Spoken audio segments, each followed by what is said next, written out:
Welcome to Center Stage. My name is Mark Gordon. On this program, we're going to talk with S Mayank, and he's going to be talking about his short film. It's a sci-fi picture called EMIT.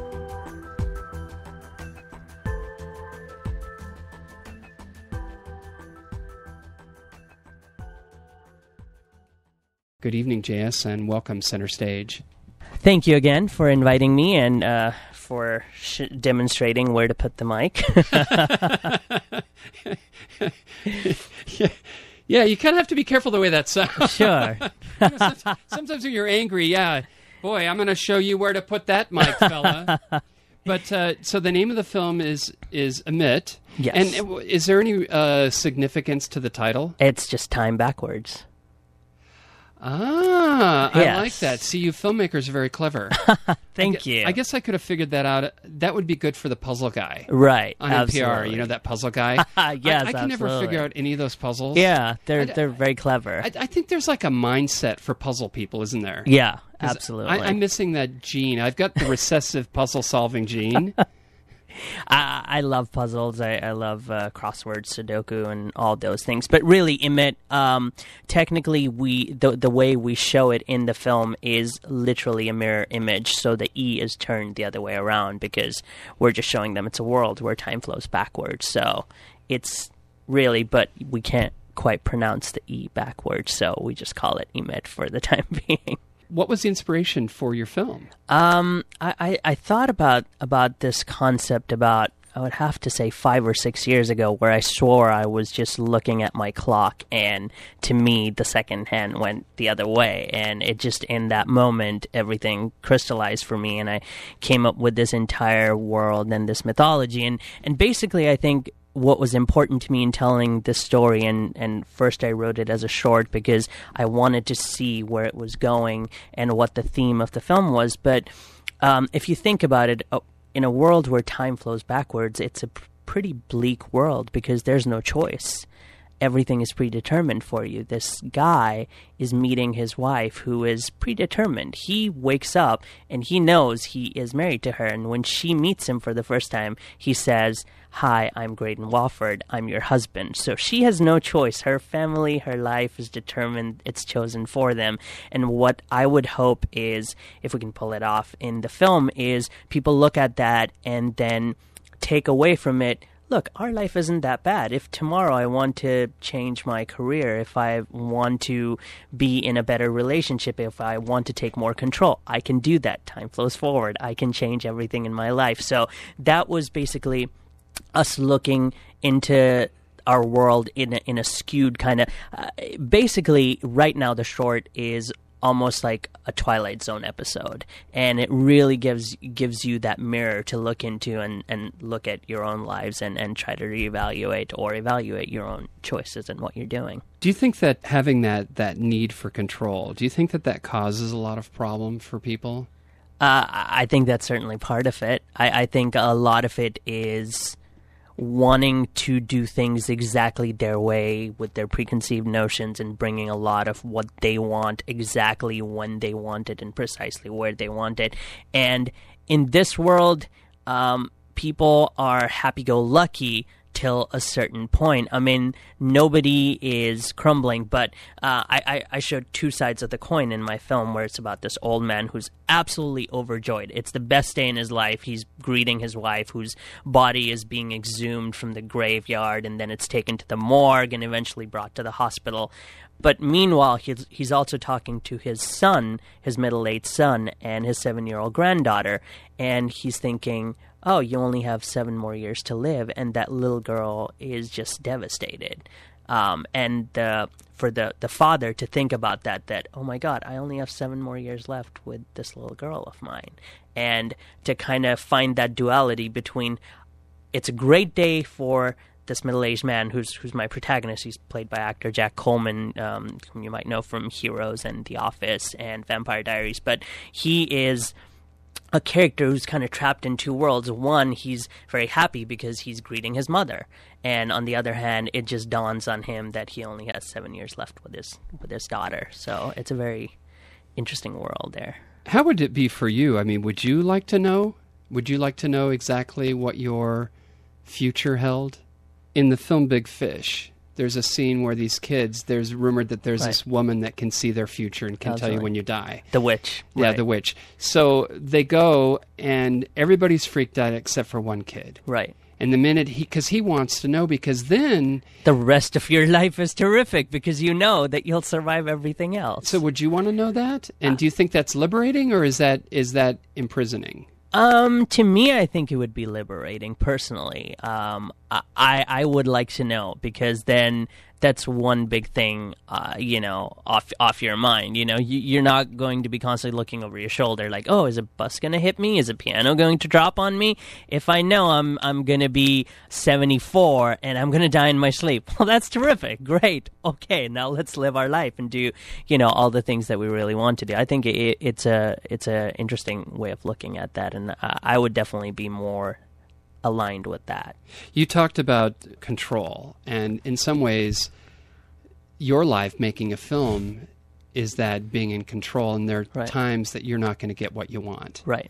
How do you negotiate that landscape, especially now that you're working on the short film? You still have ways to go. Mm-hmm.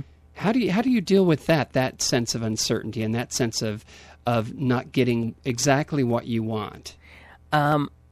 As a filmmaker, I think to me that's really interesting, because I consider myself a writer first. So when I write a script, to me, I created the world and it's done in my mind. Then once the good thing about this film is I'm directing it myself. So once I stepped on set, or even in pre-production, I took off the hat of the screenwriter, and then I put on my cap of the director, and I said, okay, now let's see. And, I got to collaborate with some incredible people, my producer, my production designer, my cinematographer, all these people.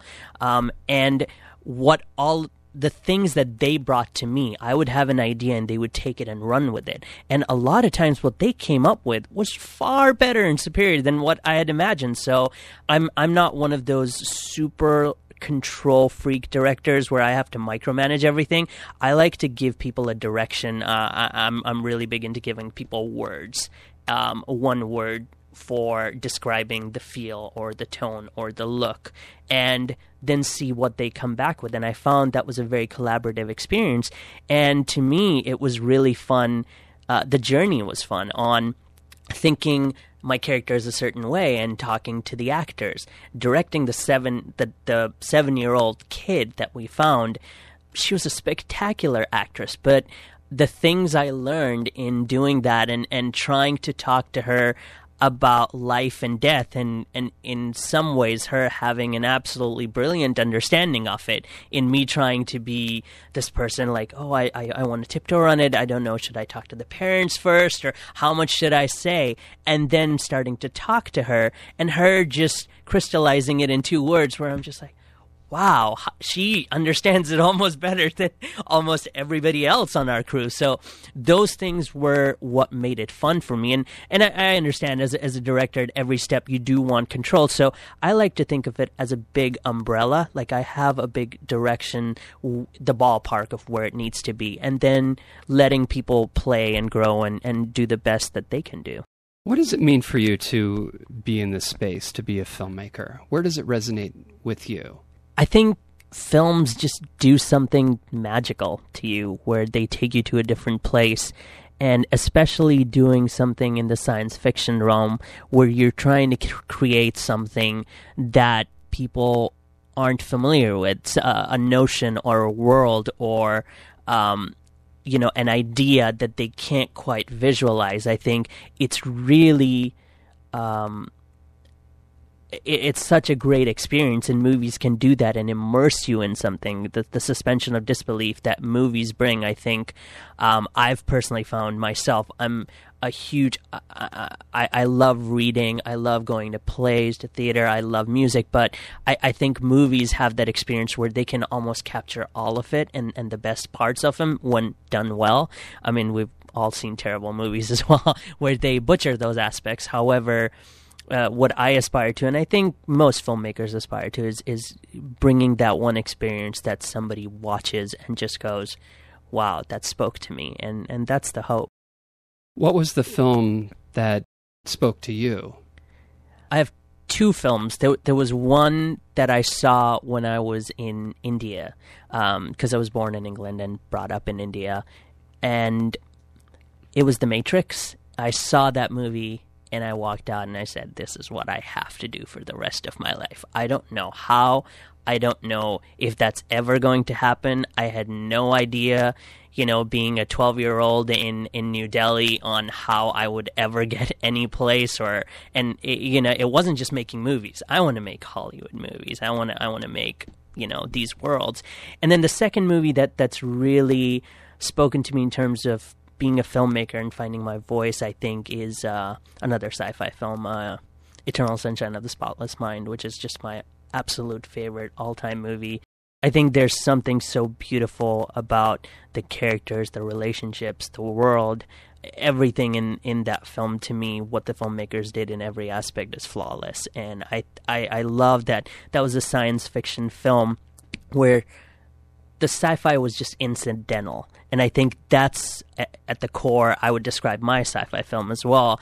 I'm saying science fiction because it's a concept that's a little, you have to take a moment to wrap your head around. But at the end of the day, it's all about the characters. To me, when I was talking to my actors, when I was talking to my production designer, when I was talking to my cinematographer, at no point did we start with the logic. I always started with the characters first and the story. And then somewhere down the line, we would say, okay, now let's figure out if this is happening, well, how does this work and how does that work, and so on and so forth. A lot of times where movies or stories work or don't is they can have an incredible concept. They can have a brilliant premise or a turn of a plot device that we've never seen. That could be something that pulls us in. But I think what holds our attention, what sustains it, and what makes us leave the theater and go, I think I'm going to remember this, I think at the end of the day are the characters. If you don't quite connect with the core story or your characters, I don't feel that you can truly do justice. And I think that's the same with, be it a book, be it, a play, be it a film. I think it's all about that actual story and the people in it, the characters. So what was your first project that you worked on?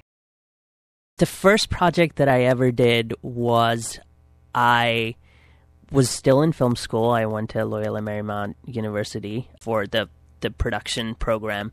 And our first assignment was to make something that has no dialogue, to make a film that has no dialogue. And as being a writer, I said, well, in my world, people talk.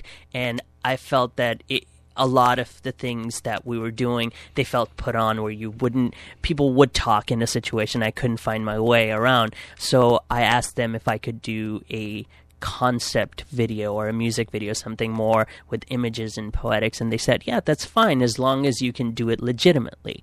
So I said, okay, I'm going to do it to a band, and a band I love, and I will start at the top and make my way down. And I actually went to Radiohead, which is one of my favorite bands, and pitched them my concept. I got John Langdon, who designed all the ambigrams for Angels and Demons and is the namesake for Robert Langdon, the main protagonist.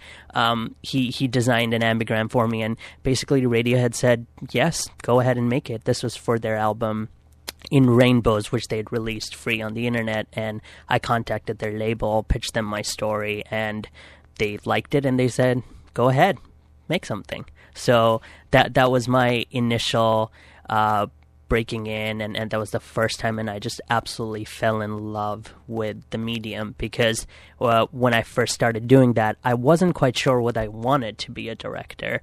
I always think of myself as writer first, but in that process and working with actors especially was something that I absolutely love and I thrive on. And I think that's one part of the equation, like you said, the control as a director. That's one part where I try to talk to my actors as much as possible before, but once we get on set, I don't like to go up to them on every take and, I like them to bring their own selves and their interpretations. If there's something that I need technically or for a visual effect, then we'll talk about that. For the most part, I love the interaction of the director and the actors. Now, you've written several scripts, right? I have. And where is this in placement? Because you wrote a script called SLATE. SLATE was a script I wrote a few years ago, and it was actually on the BLOODLIST, which is kind of like the genre Blacklist in Hollywood. It was on, so you didn't make the Blacklist, you made the BLOODLIST, yes, which is the genre one for sci-fi horror, sci-fi horror thrillers. And our list was actually, I think, sandwiched right between Black Swan and Buried, the Ryan Reynolds movie. And we had it set up at a company with Fox, but, things didn't happen because it was a very dark script. But again, it was a science fiction script. When you say dark, are these those? Is that the type of project where you're really trying to exorcise those demons? No, I think it was very well liked as a script. Hence, it got there and it got us a lot of meetings. But the only trouble was it wasn't very mainstream accessible. Think it was almost like a Blade Runner meets A Usual Suspects, where your protagonist might not be the most likable person, and for a world where it's largely created, they thought it would need a certain commercial viability, which doesn't happen a lot. But since then, I've been writing other things, and actually EMIT, this script, I won a grand prize from a contest called Table Read My Screenplay, and we beat out over 1,200 scripts, and they took us to Sundance earlier this year and did a table read of it there, which was an absolutely incredible experience. And that's basically when we won that, I talked to my producer and I said, look, I think we have something here and we should try to make it. And that was really an impetus that allowed us to go out and start talking to people and try to galvanize the effort towards trying to make the film a reality. Well, now there's a new way to raise money, this Kickstarter program. Right. And so you're involved with that. What are the benefits of Kickstarter, and is there also a detriment to doing Kickstarter? I think for a smaller project like ours, I personally haven't seen any downsides to it, because I think it's a way to get people involved. It's obviously a crowdsourcing, a crowdfunding effort. And because we're not trying to raise millions of dollars, we're trying to raise thousands. And there's something really interesting about Kickstarter that, let's say 100 people back my project, and everybody, once they donate, it's not a charitable donation. Basically, they give you something and they get perks. So if you donate $10, you'll get a digital copy of the film. If you donate, $100, you might get a signed poster and a personal thank you from the filmmaker. You might get, coffee with the filmmaker, so on and so forth. But what's that also beneficial for filmmakers is, that there's at least 100 people who definitely are interested in watching your movie. So you can just book CineSpace or book a room. Absolutely. And you'll get 100 people. You'll get 100 people, and you get 100 people who are not only want to see your film, they've put their money where their mouths are. They've actually shelled out money on a promise of a concept. So that's where making your Kickstarter as interesting, as entertaining, to really show them what you're doing. So to have, the key people that you're involved with, to really put that up, to show them. So right now we've already shot our film. We're in post-production. So our Kickstarter is a little different in so that we're asking for finishing funds, because we're currently doing a lot of visual effects, because like you said, sci-fis are sometimes about world generation, and we're doing certain things. We shot in a cemetery, for example, and we didn't have the money to dig, 800 graves. So you're kidding me, right? I know, right? But we can. Why 800? I don't know. It's just like I need 800. 800, yeah, exactly. Hey, you're like Werner Herzog. I need 800. It's exactly 800. We counted. No, there were a few things that we really had to do to show scope, because one grave being exhumed tells you CSI. 100 graves being exhumed tells you, oh, it's just a workaday.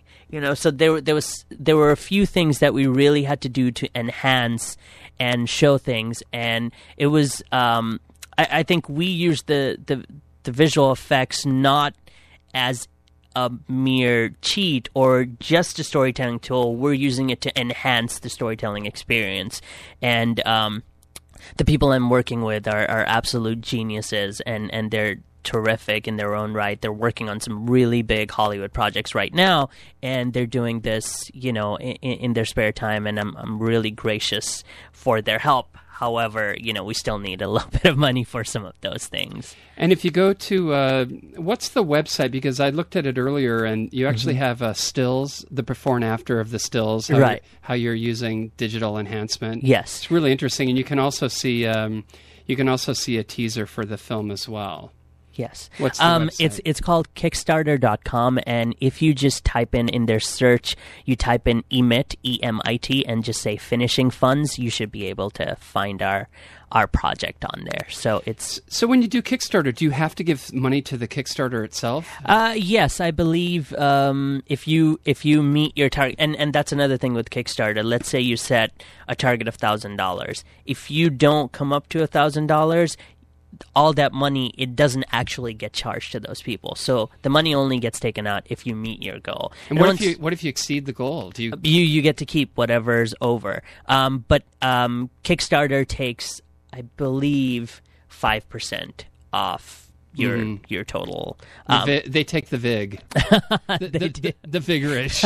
Exactly. That would be a science fiction film. Yeah. You don't pay the Kickstarter, and they come after you. Yeah.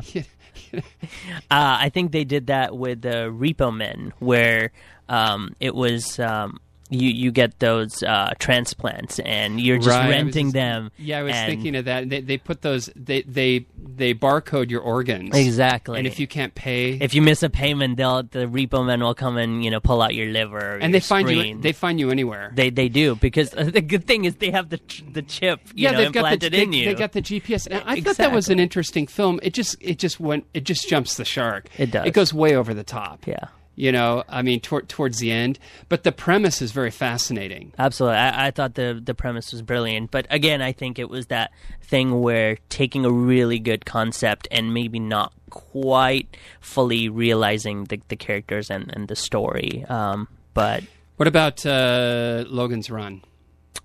That's a terrific film. I've been waiting a while because they keep talking about remaking it. Yeah, don't remake that. Yeah, film. Don't remake that film. I mean, Michael York, and then the cast was great. Yeah, Michael York is like the anti-hero. Yeah, I mean, he is that because he has that sense of vulnerability. Yes, and that's kind of the same thing with Harrison Ford. Harrison Ford in the Blade Runner. Right. I mean, he was strong, but he could bend. Absolutely. Yeah, he was. You compared it to a Western, which I can totally see. But I think of Blade Runner as a noir. Think of him as kind of the grizzled detective in that seedy, futuristic world, and I can totally see the parallels there. As well. And Sean Young, the bitch goddess. Poor Sean. The thing is, why? Okay, she was awesome.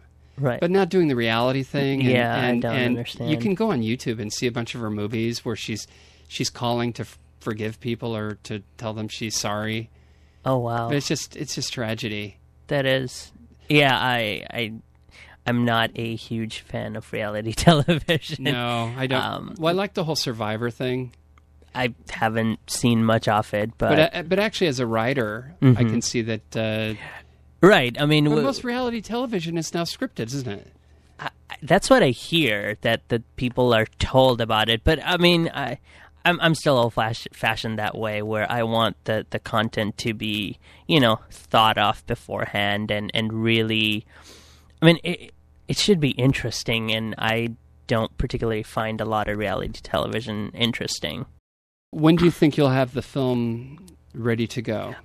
If some of it is contingent upon us trying to raise the money, but let's say if we do, I want to get it finished by the mid to end October. So we're done with our editing. We're really just doing our visual effects, a little bit of sound design, music, and we have a couple of songs that we're trying to license. So really it's a last push effort towards finishing that, and we're trying to get it done in time to submit to some film festivals like Sundance and Tribeca. I was a Tribeca fellow a few years ago, and so it would be great. My producer, Jesse Morrison, is a film independent producing fellow at the moment, so we would love to play at the LA Film Festival as well. But, a lot of this is just really trying to garner some interest in this cool world that we've created.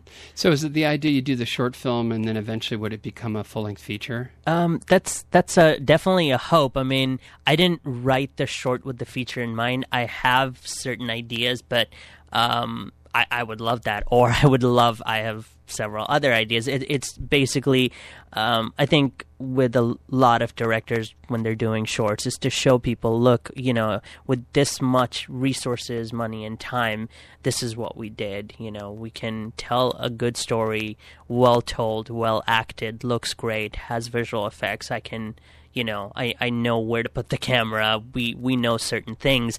And at the end of the day, people seeing that you told a good story. A lot of shorts I've seen recently are incredibly polished and tremendous, but you see, 8 minutes off it, and you're like, oh my God, that looks the most polished thing I've ever seen. But the next morning, somebody will ask you, what was it about? And you won't remember. And I didn't want to do that. So at every time when somebody would say, oh, let's do this, it's really cool, I stopped everyone and said, I don't want style over substance. Does it add to our story?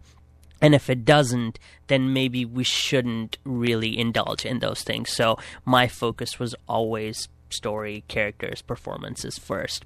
Is it more difficult to make a short film than a full-length feature because the limited time space to tell a story? I found it a lot more difficult to write a good short, actually. I've tried writing shorts in the past, and every time I fail miserably, and then I find, this idea is far bigger. I think telling a contained story where you have a beginning, middle, and an end in a shorter amount of time, I think if you can do it on the page, then I personally think you can do it. It's just, a 90-page script might take you 23 days, whereas, a 10-page script might take you 2.5 or 3. So I think those things are subjective. I found that the problem comes in at the writing stage, at the conceptual stage. When you look at this process, what is the one thing that will stand out for you? What is the one touchstone that you'll have?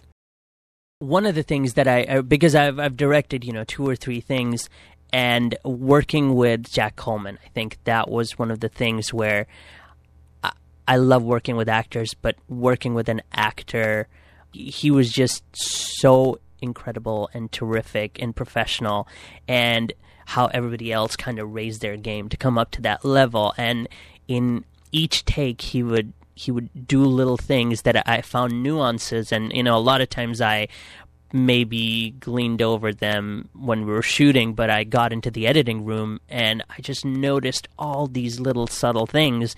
And then my second favorite experience, I think, would be the little girl and us discovering her, because I remember being with my casting director, and we must have seen 45, 50 little girls between 7 and 9 years old.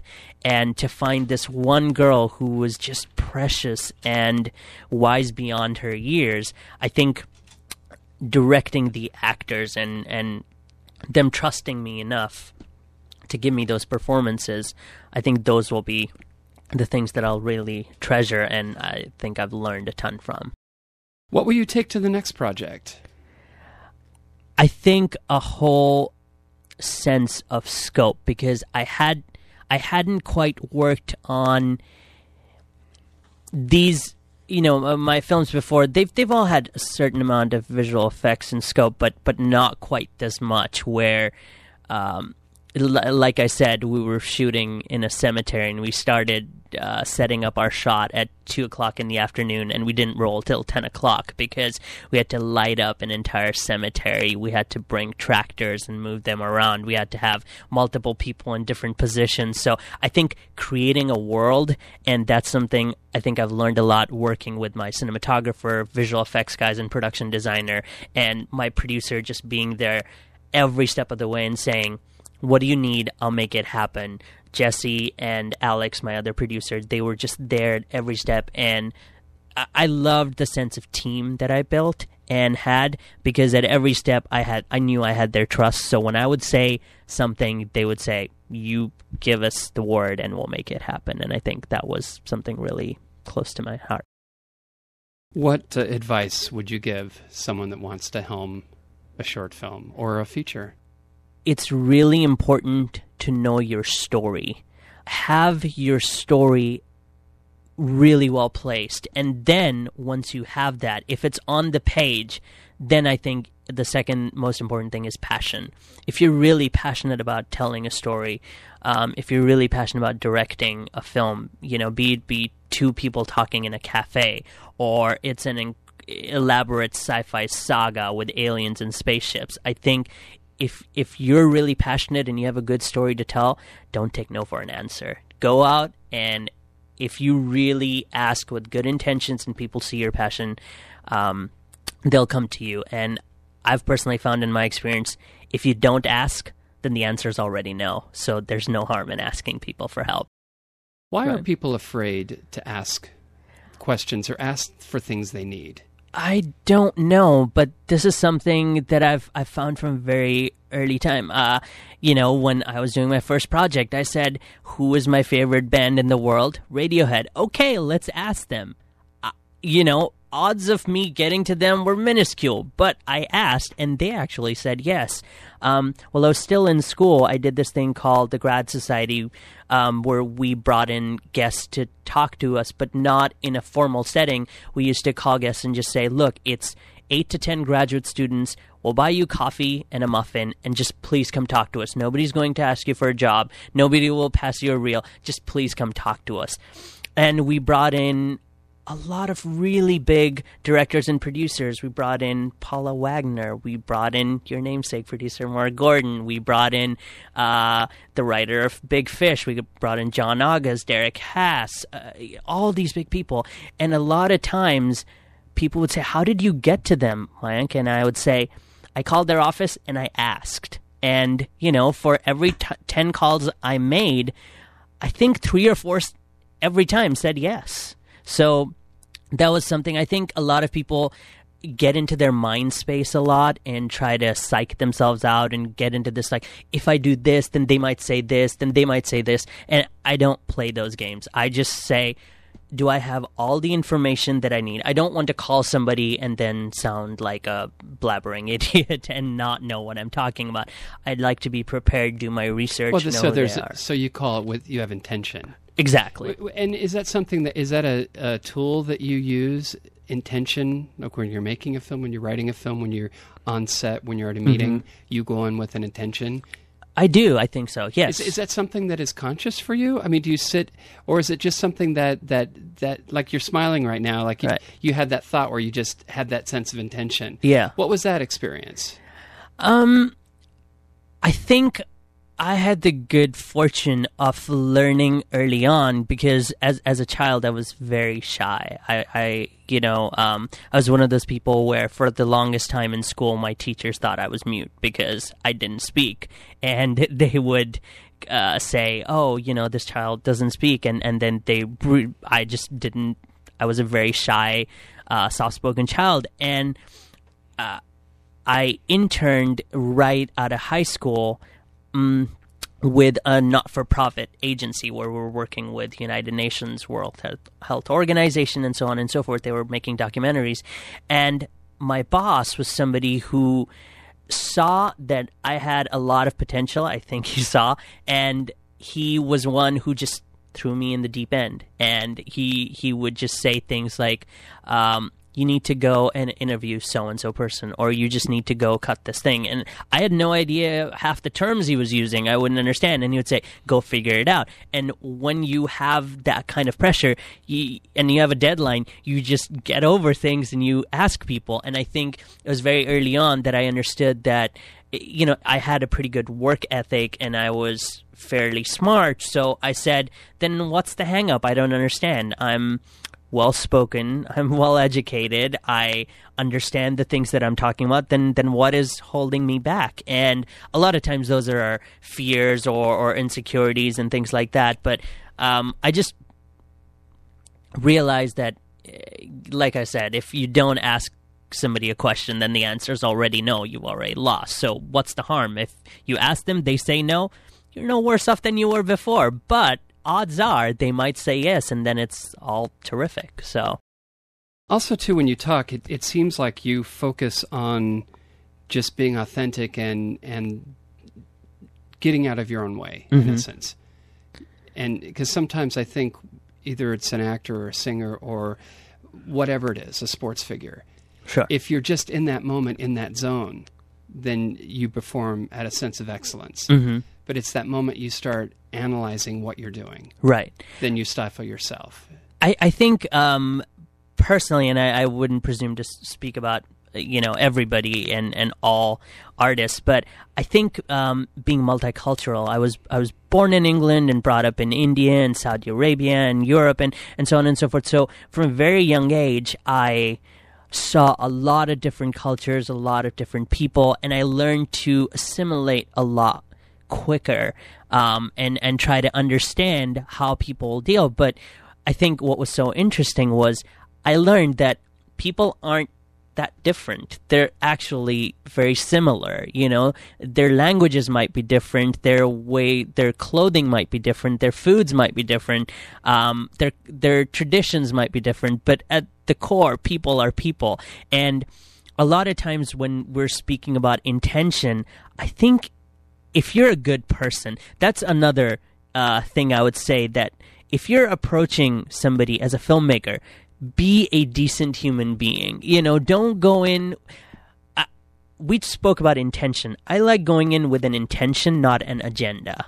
I think that would be a distinguishing feature. And that's something that might be a cultural thing growing up in India, that agendas are usually bad because, you know, you're going for a result. You're not really going for a task. And I think I'm more task-oriented. I like to think about what this might lead to, but I'm not targeting I didn't make this movie because I want to be in Sundance. Once I've made the movie, I would love for it to go and play at Sundance, but that's not why I'm making this movie. And I think that's the subtle difference why a lot of people, when they start writing a script, what's your goal? Oh, I want to make $1 million. Well, then you're probably not going to end up doing your best work, because your goal wasn't to write a great script. Your goal was to get $1 million. Well, then you should probably look at a different career where that might be a more realistic option. So I think that's the subtle difference. The true artist does the project because they want to get that word out. I think if you screened your film and those 100 people showed up, that's success for you. Absolutely. Because someone's acknowledging your work. Yeah.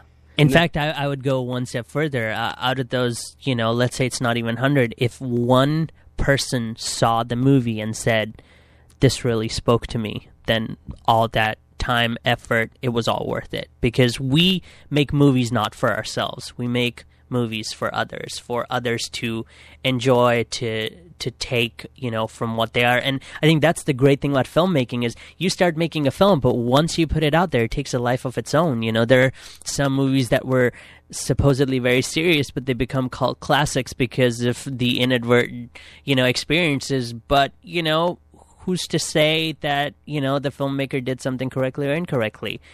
That was the life of the thing. And I think that's why all this control, to me, only goes to a certain extent, because once your film is out there, every person will look at it differently and they will have a different experience to it. And to me, that's the interesting journey of it. Well, thank you so much for taking us on your journey. Thank you, Mark.